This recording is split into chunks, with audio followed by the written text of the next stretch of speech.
Hello everyone, how are you? It's a hot day out there. Whew, isn't it hot? Here to give you the match results for Monday Night Raw, for June the 7th, 2021. 7 matches happened this week. I'm free. I really didn't care much about, so I'm going to talk about those, get them out of the way. Elias and Jackson Ryker faced off. Jackson Ryker got a new haircut, and he kind of reminds me like CM Punk a little bit now. Just the way his hair is done up. He destroyed Elias for portraying him last week in the Raw Take the Time matchup against AJ Styles and Omos. He just worked on Elias's back, folks. Like, just pummeled on it. Then he had a nice double axe handle club smash. Elias smashed him face first with the steel ring steps to get the upper hand. Then he did some moves on Jackson Ryker. They exchanged punches. Elias hit a spine buster. That was awesome. Then Ryker hit a one-handed spine buster on Elias, which was impressive, I thought. And Elias decided, I had enough of this. He took off to the back and got counted out. I just wish the match went longer than it did and there was a clear winner. But I guess this feud's going to continue more, which kind of makes sense. Charlotte Flair and Rhea Ripley wanted a piece of Nikki Cross for her beating both of them in back-to-back 2-minute beat your clock challenges here on Raws, but it had to be a tag match. So Nikki Cross's partner was Asuka. All match was focused on Charlotte Flair and Rhea Ripley not being able to coexist as a tag team. They always kept exchanging blows against each other, or they're like slap each other across the face and call that a tag or something like that. They did eventually isolate Nikki Cross and work on her a little bit until Nikki hit a nice running bulldog on Rhea Ripley, tagged in Asuka, who cleaned house. Like, she hit double hip attacks, one after the other, on both Charlotte and Rhea Ripley. She had a nice code breaker on Rhea Ripley that just, like, stunned her. Again, Rhea Ripley and Charlotte Flair exchanged blows. They couldn't get along with each other, and Charlotte Flair hit natural selection on Rhea Ripley. And Nikki Cross, this part I like, she was behind them, watching them beat the heck out of each other in the ring, and Nikki Cross is like, oh, cool, yeah. And then she pins Rhea Ripley after the natural selections to steal the win. And Charlotte Flair didn't care at all. So Nikki and Asuka won. What I don't like about this is, why isn't Asuka in the Raw Women's title match at Hell in a Cell? She beat Charlotte Flair one-on-one. Then Charlotte Flair beat Asuka one-on-one. None of those matches technically was a number one contender match. So why is it Charlotte Flair being added to the match and not Asuka? Mansoor, within like a couple minutes, defeated Drew Gulak. That was just that match. Just I don't even know why they put it on the show. Now, but the matches actually was good. Cedric Alexander faced Jeff Hardy one-on-one. Soon as the bell rung, Jeff Hardy grabbed a hold of Cedric Alexander and took him from each corner around the ring and just smashed his face into a turnbuckle, and the last one just floored Cedric. Cedric responded with a nice jump up kick that knocked down Jeff Hardy. Then he applied some headlocks. Jeff Hardy fought back with some elbows to the guts, the midsection, and then some shots, punches. Then he started doing his signature moves he always does. And then Cedric Alexander stopped that momentum with a nice jump up kick again. Enziguri kick that time it was, I'm sorry. Then he got up on the top rope and started mocking Jeff Hardy, doing his pose. As he came down, Hardy caught him with a twist of fate, then hit the Swanton Bomb for the 1-2-3. It was a good match. Both men, like, either one of them could have won that match, I thought.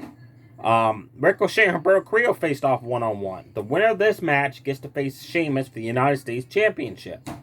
Sheamus was at ringside, and he has a face shield mask on because, if you don't know, last week when Humberto Carrillo hit Sheamus in the face, he broke his nose, and Sheamus had to have surgery done on it. What a match, folks. Like, this match was amazing. To me, this was, like, match of the night these two put on. Oh, man. You gotta watch this match. You haven't seen it yet. Humberto Carrillo did a nice clothesline on Ricochet in the corner. Then as Ricochet was coming at him, Humberto caught him coming.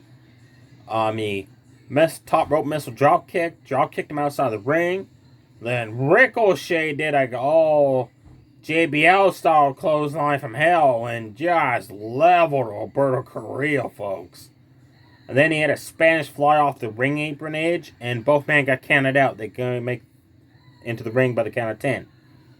I like this. I prefer this because I want to see Sheamus versus Alberto versus Ricochet for the United States Championship. What a match that would be. So I'm happy it ended a double count out. Comment below if you're happy that it ended with that. So become a triple threat, or do you actually prefer one or the other to face Sheamus instead?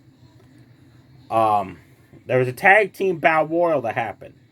The winners of the battle royal will face AJ Styles and Omos for the Raw Tag Team titles when Raw goes live with people in attendance next month at some point. Now, Grand Malik wasn't in the match because apparently they announced that he got hurt. So Lindsay Dorado went at it alone. And Miz is injured.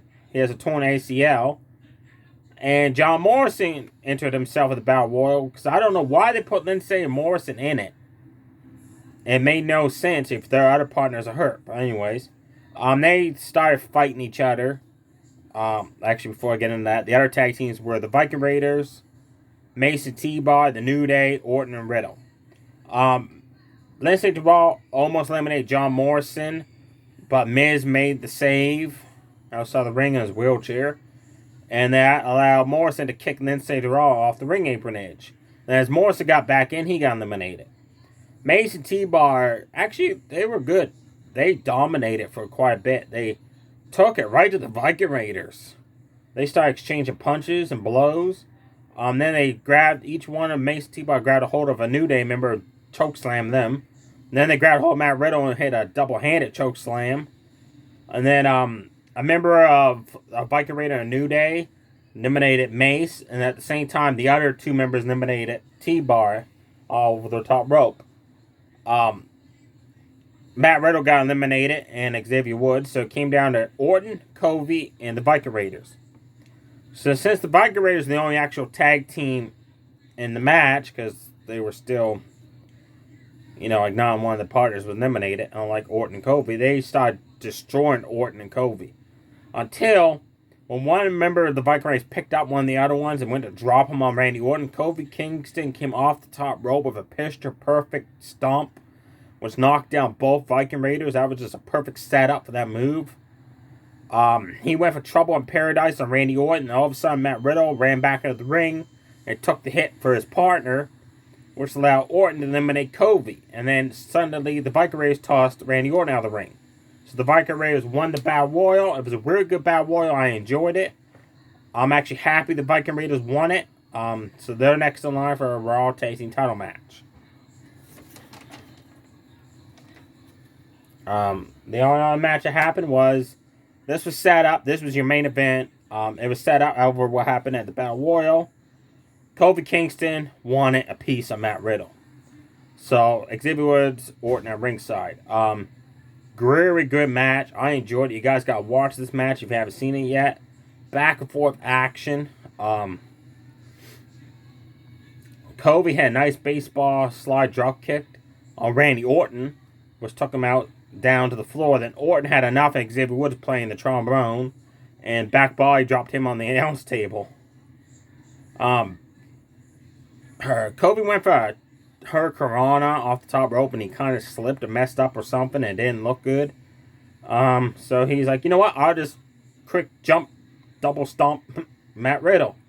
He hit that nice, cool springboard splash off the ropes. Riddle started doing some Ric Flair chops in the corner on Kobe.